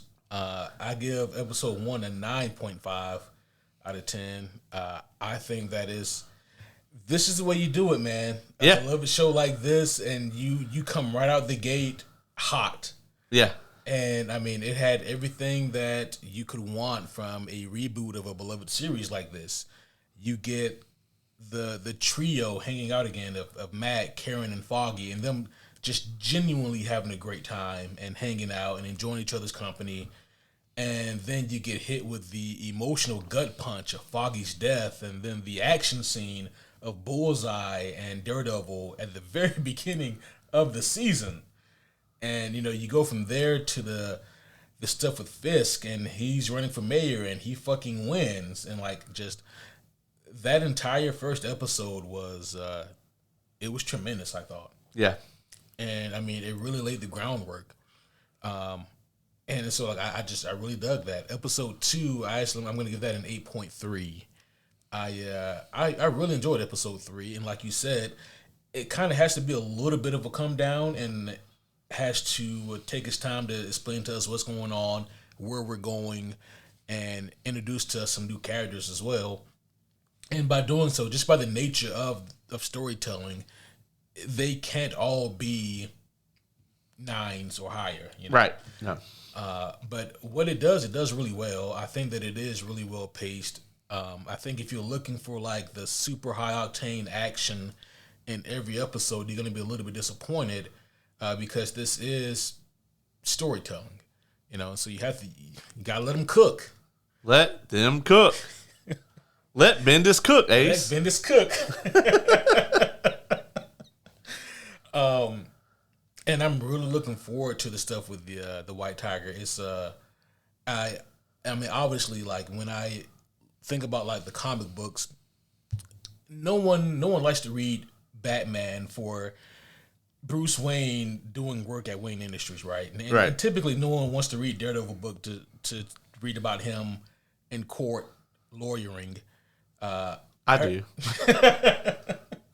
However, this is one of those rare exceptions where like the White Tiger story is just a really tremendous story, and I love the way that it played out, and I think that Marvel's going to knock this story out of the park. So I'm really looking forward to seeing how they play this out, and it just works perfectly with the Mayor Fist stuff that they're doing. So really hyped for it, man. And yeah, I think that we can get some good stuff to come. I think, honestly, I think that part of the reason they're doing the courtroom drama stuff and they're spending so much time with it, I think a lot of it has to do with Suits. I think it being like that huge phenomenon. Yeah. The way that Matt approaches this case is, like I said, he's very Mike Ross. So it's interesting, man. And episode 1, just for it to be a reboot and them to just kind of say, you know, welcome back. This is the show you know and love, and then fuck what you know, all in the first 5 minutes. Yeah. You know, it was a brave choice, and I think it paid off for them. And I think the fact that the amount of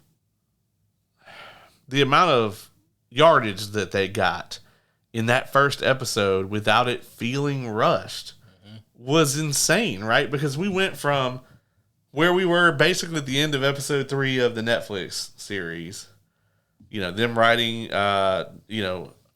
Nelson Page Murdock on the napkin. Was that it? Nelson Page Murdock? Yeah, right. No, Nelson Murdock Page, I think. Yeah, whatever. From them writing the name of the firm on the napkin to us seeing that come to fruition in the beginning. Crazy ass bullseye fight. Foggy Nelson's death. The fallout from that. Matt hung up the suit. Fisk recovering from, we didn't even talk about this, from getting shot in the face. Oh, yeah. Because at first I was like, he was gone. Where was he at? And then I remembered, oh, yeah, he was recovering from being shot in the face. All of that stuff. Fisk's return, us seeing where the criminal empire is, him launching his campaign for New York, and then him becoming the mayor. That, like, if I just told you, like, on paper, like, yeah, we're going to do that in the first episode, you'd be like, what the fuck? There's no way you're going to do that in the first episode. Right. But they did it, and it never feels rushed. Right. So, I thought it was masterful. Me too, man. It was just incredible what they did. I found somebody else who they could bring in, Hawkeye. That would make all the sense. Right. So, yeah. Well, or Kate, or both of them. Yeah. Let them both show up. Let them both show up, for sure. Kate's got to be like 35 now or whatever. But Young Avengers. Yeah. You got anything else on Daredevil? There was one thing I wanted to talk about, but it's not necessarily Daredevil related. Yeah, it's dope as fuck, boy. It is dope as fuck, boy. We're back. What? We're back. Somebody get Mike Coulter on the phone in the payroll, please. And Kristen Ritter. They might be in it. Yeah, they may be. Yeah. Shit. They kept the Foggy death completely under wraps. So that is one more thing, just really quick, that we can talk about, and that is we still haven't really seen exactly how Matt functions as Daredevil without Foggy to kind of reel him in. How do you think that goes? Not good. Not good. Like, without him or Karen, yeah, I think he's just going to get so obsessed with this White Tiger case. Mm-hmm. I think he's going to cross the line again. What do you think is going to bring him to put the suit back on? I think he's going to fail to stop Fisk as Matt Murdock and decide that the only way to do it is as the devil. Ooh. Yeah. If y'all quote that shit, I swear to God, Bendis. And unless you get away with Jewish Peter Parker, I never took that from you. I need to check. Yeah, you're not going to take Jewish Peter Parker from Brian Michael Bendis. No. Yeah. Do you think he's gonna take the broken horn and like put it on the new suit or whatever? You think that'll be a thing? Did you also notice that when the helmet was falling, it had the D where the horn was broken off? I did notice that. No, you did not? So yeah, they do that slow shot because he tosses the helmet off. Mm-hmm. And they do that slow shot where the helmet is doing this number right here, and where the horn is broken off, it's a perfect D. Yeah. Yeah, That's if cool. you go back and watch it, yeah, like I was just like, motherfucker. Yeah. I don't know what he does with that horn fragment. It comes back up, I would imagine. Yeah, it has to, right? But yeah, I don't know what he does with it. Maybe he just. I assume it's going to be something that like he maybe just keeps in like his suit pocket, maybe forgets about it, and then in a moment of frustration, he feels that horn. Yeah. And he's like, "Oh yeah, it's time. Yeah, it's fucking time." Okay, yeah. So I just answered my own next question. I was gonna say, how upset would you be if they killed Frank Castle? But I don't think they will if he's supposed to get his own special. No. I think the major deaths are probably done with for right now. I do think that it's a complete possibility that Vanessa's gonna die. That would be interesting. Yeah. That's my thoughts. That's who I think has the next bullseye on them, no pun intended. Because I don't think they could do away with Karen. No. You can't kill both Foggy and Karen. Yeah, no. Nope. Sheesh. I'm still just in shock that they killed Foggy. Yeah. I guess again, in all my years of reading Daredevil, like I've never seen a Foggy-less Matt, and I think there's a reason for that. He needs Foggy. Something that Charlie Cox said was that Foggy Nelson is like he's the heart of the whole thing, the whole like Netflix verse, you know. And he's absolutely right, you know. Yeah. So you take that away, man. There's like it has insane repercussions across everything. So, one other cameo, really quick, who I think we could probably get. What about Rosario Dawson? I would love that. Yeah. It would be a weird thing for Disney to just really, ram their IPs into each other like that. Oh, you mean she might show up as like night nurse? Yeah, that's kind of what I was going for. I see. I don't think that Ahsoka showing up to help fight Kingpin is really. They would have to explain that movie. So yeah, I was like, that's a weird. I would be up for it. Don't get me wrong. I would be like, this is awesome. I don't know who they're gonna fight. Yeah. This is kind of bizarre. Like, I feel like maybe you should have been here for the Thanos stuff. Yeah, maybe like the Infinity War stuff. Yeah. You would have been really helpful there, I think. But I think maybe this might be overkill. Yeah, I don't. Frank Castle will figure out a way. But there's a will, there's a way for old Frank. Yeah. So before we go, to kind of draw a line here, because this might be some bullshit if that you guys probably don't want to hear. So that's why I wanted to put it at the end. Have you seen any of the leaked Russo Brothers stuff? Concept art and all that? I have. I didn't know what to make of it, though. Yeah. Like, in terms of, is this legit or is it? A lot of, some of it seems like it's possibly legit. It's heavily rumored, kind of how we're going to see everything play out. That possibly this version of Victor has already been to, the future. Maybe they're going to incorporate some Kang stuff. That, he is from their time, went to the distant future, saw certain things, got some of the technology, and then he comes back into and comes to 616 for some reason. Adamantium? Maybe. That would be a good reason. Yeah. Unless Unless like every Earth in every universe has a fucking aborted celestial baby. Yeah. Which that would be weird. Yeah, well, we know that in quite a few of them, the Earth has gets destroyed. You know, by the whole thing. So that would be an interesting take. Yeah.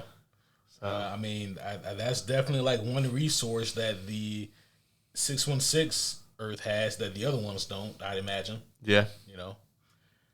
That would be interesting.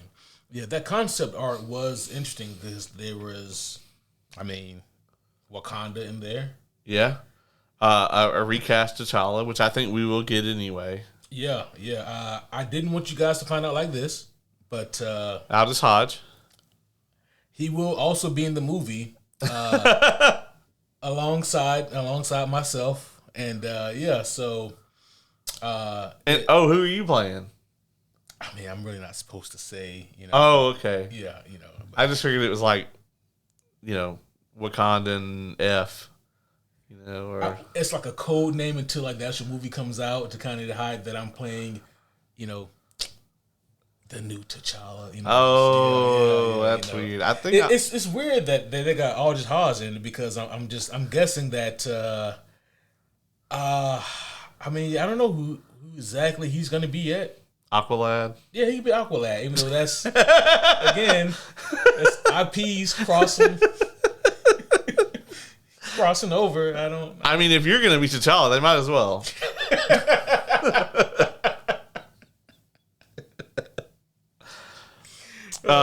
What did you think about the implication that there's going to be like a heavy Franklin Richards kind of involvement?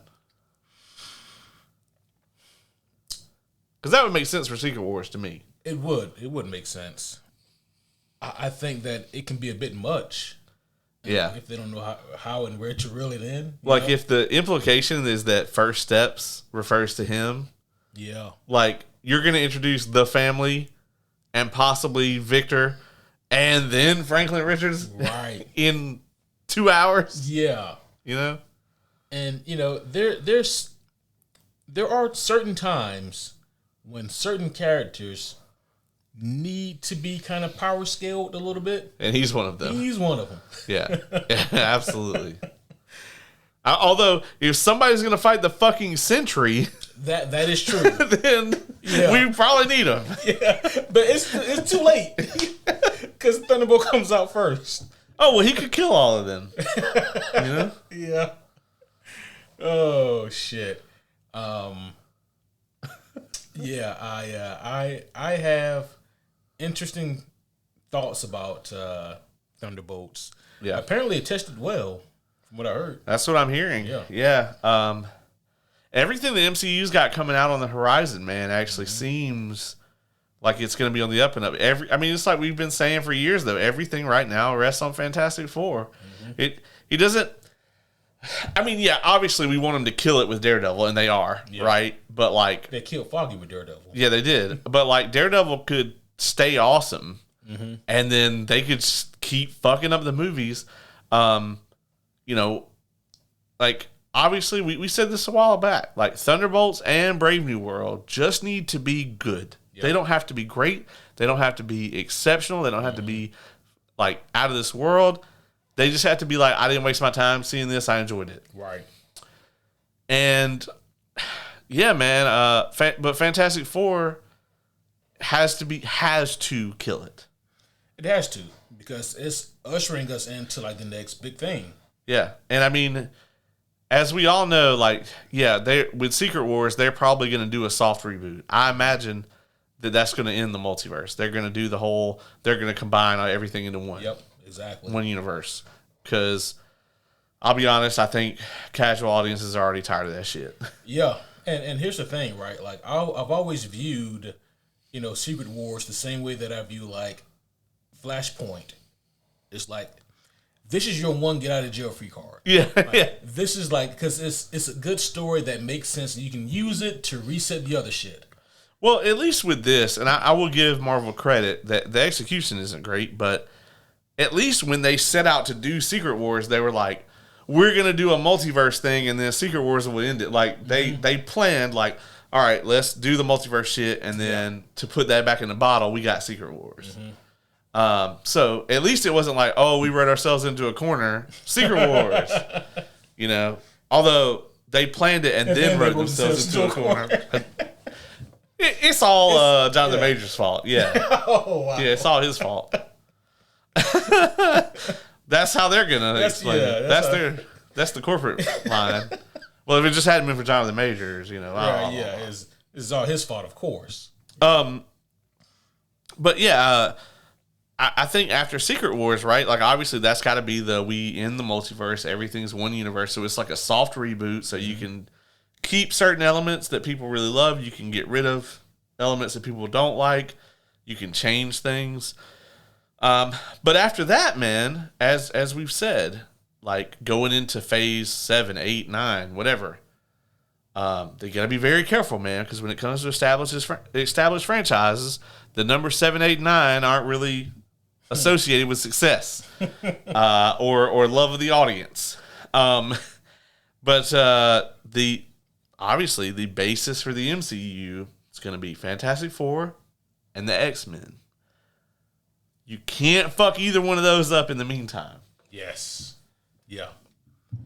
1,000%. Yes. Really quick, I think we spoke about this briefly before, but I want to get your thoughts again. I recently did a short video where I talked about who my starting 7 would be for the MCU X-Men. Yeah, I saw you did that shit without me, and I was like, how dare this motherfucker. I wanted to get yours. Oh, did you? Were you interested in knowing mine? I'm starting to feel some resentment. I'm not sure where that's coming from right now. Or am I just mistaken? Oh, no. No, I think you're picking it up. Yeah, I think you're picking up what I'm laying down. I saw that shit pop up, and I was like, when did we do this? And I was like, oh, we didn't. Yeah, man, I think if you wanted to know my 7, then you could have just, picked up the phone. Yeah, but I was out of town, so that it's kind of okay, because I wasn't here. I was busy. Yeah, I just You was just sitting around, and you was like, you know what? Yeah. But my 7. So who did you pick? I had Beast because we've seen him. The Business. Yep. I had... Oh, and because he's the greatest, but go ahead. I had Rogue, Gambit, Storm, Kitty Pryde, Emma, and Cyclops. Are we counting Xavier?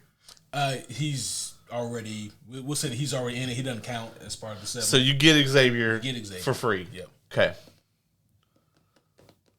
And I just got to pick out the 7. All right. Homelander? Damn it. Lamplighter? A-Train? The Deep? No. Oh, okay. No. Okay. Well, No, I don't want the Deep. Black Noir then. Yeah, right. Yeah, Black Noir. Queen Maeve. Yep. Starlight. Okay, all right. And T-Pain. Oh. The translucent standing there like... No. Okay. So for all seriousnesses,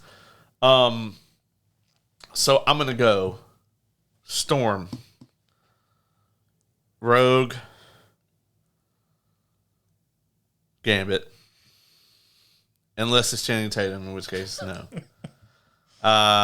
So I think the 3 of them, I'm gonna go Beast because he's my favorite, and he was also in the Marvels, right? And so yeah, so that's 4.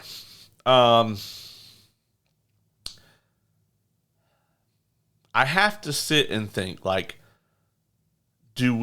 obviously you can't have Scott and no Jean or vice versa. So if you're gonna get Scott, you gotta have Jean. If you're gonna get Jean, you gotta have Scott. I think you can do Emma instead of Jean. You can.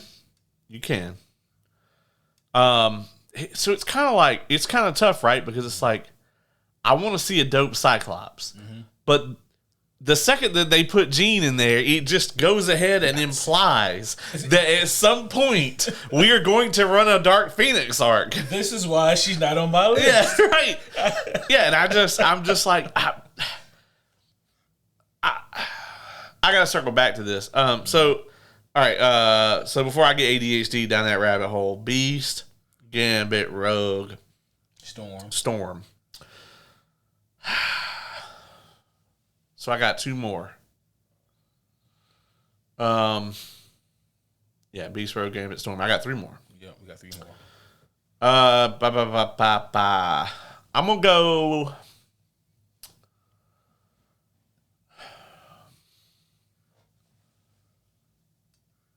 go. Morph. Oh, okay. Just because I really want to piss off the right wingers. I'm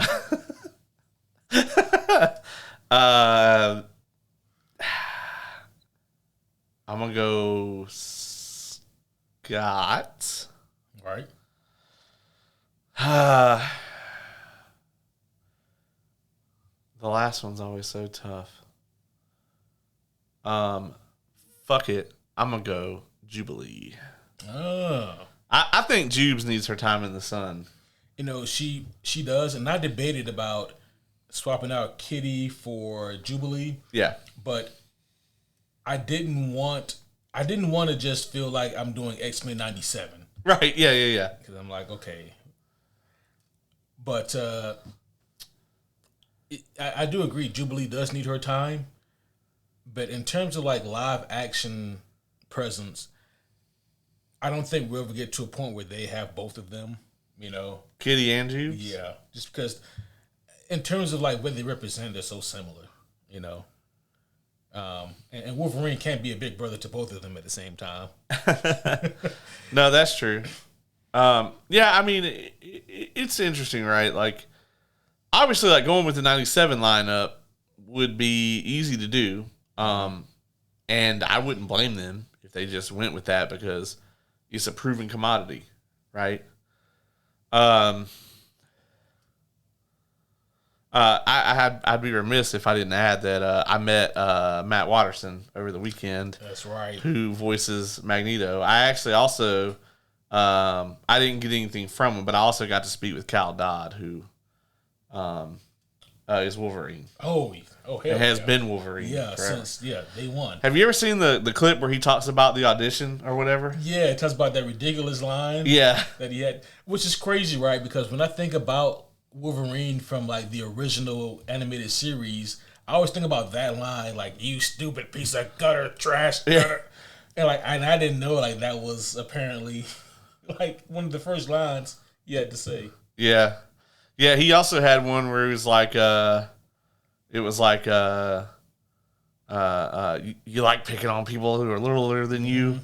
Well, I'm smaller than you. Pick on me or whatever. Yeah. And apparently like he just dropped a couple lines and they were like, "No, that's a wrap. You got the job. You know, whatever." Because like he didn't know anything about the character at all. Yeah. Because like he was like Wolverine, Sabretooth.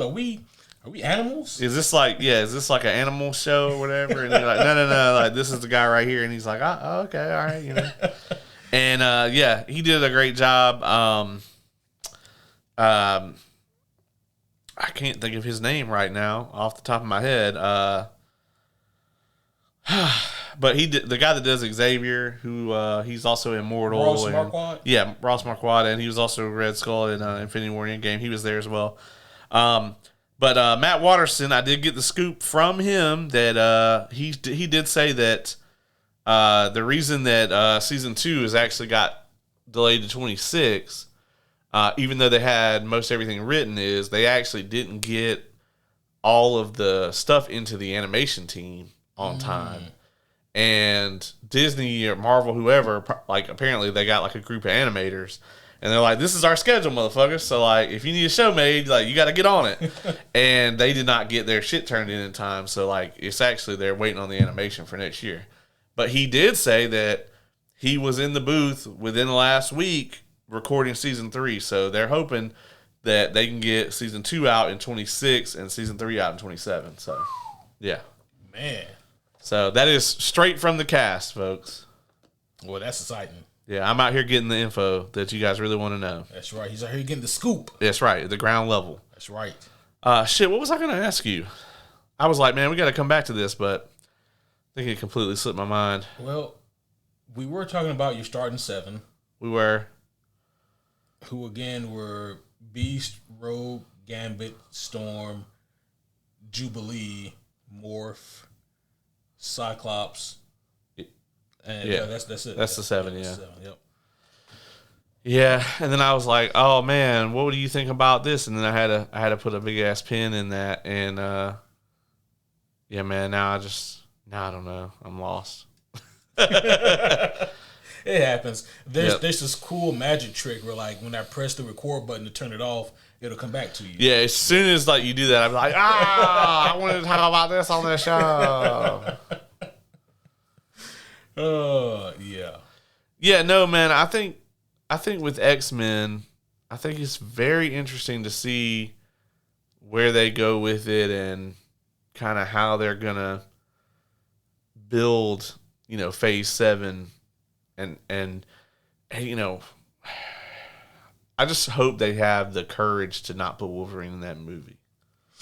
That is something really quick that we could talk about, and that is Wolverine is my favorite X-Man, but like, I see not putting him in the movie as just a way of making even more money, because the X-Men name alone, I think, will make Disney $1 billion easy. Yep. And Wolverine alone will make you $1 billion. Yep. And then you can bring them together and make even more billions of dollars. Yeah, bajillion. Yeah. and also, like, I was when I was putting my list together, like, I was thinking about, like, I would love to get, like, an actual better representation of Storm, because she kind of got railroaded in all the previous movies. And in What If? Oh God! And in What If? You motherfuckers! You're right. Had the audacity to showcase her in the trailer, knowing we didn't get that much Storm. Yeah. But it was the same way with, like, Beast and like so many other characters on my list. And with Rogue, they kind of just combined her with Jubilee and or Kitty Pryde. Yeah. And I'm like, well, this is fine, but it would be nice if she could be Rogue that we kind of recognize from, like, 97 or from the comics, Right. Gambit, because we've never had Gambit in, like, an actual X-Men proper movie. We got Taylor Kitsch, I think is his name. Yeah. And in X-Men Origins Wolverine, and he was fine, but yeah. So, like, they got options, but I don't know, man. Whatever starting team they decide to go with, they better not fuck that up. And I don't think they'll put Wolverine in it. No, they got to cast the shit out of that. And I'll be honest, man. I think they're going to keep Hugh Jackman as Wolverine for a bit. I think at the end of Secret Wars, he's still going to be Wolverine. You think so? Yeah. Wow. Yeah, I mean, unless they just cast, like, this incredible character. But, I mean, the rumor is that they got him signed off for at least 3 more films. That's what I heard. Now, I mean, maybe that's Doomsday, Secret Wars, and then what the fuck, Deadpool 7 or whatever. Yeah. Which that could be the case. Deadpool 1185, X-Force 2. Electric Boogaloo. Yeah. X-Force 2 Electric Boogaloo is actually a pretty good name for a movie. I'd go watch that. I don't even need to see the trailer. Yeah. One ticket for X-Force 2 Electric Boogaloo, please. It just rolls off the tongue. Yeah. All right, well, I think we reached the point of critical mass where we're just bullshitting now. Yeah, we're just bullshitting now, yeah. Well, you have anything else before we wrap up? No, man. I told you guys that when you saw us next, we were either going to be really happy or really sad, and we're really happy. We are. I'm really sad about Foggy. Yeah, we're both actually. I think it's an incredible, like, bold direction they took the show in. I'm really happy about that. I I gave my first 10, guys. And I'm excited to see where things go. Really happy about it. I'm so excited about the slate that we got coming up.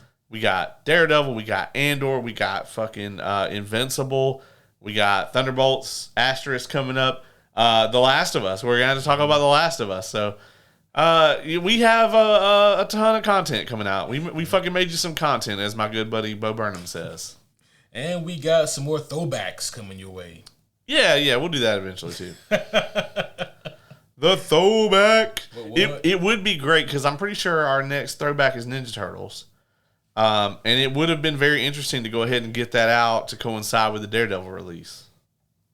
Oh, wow. Yeah.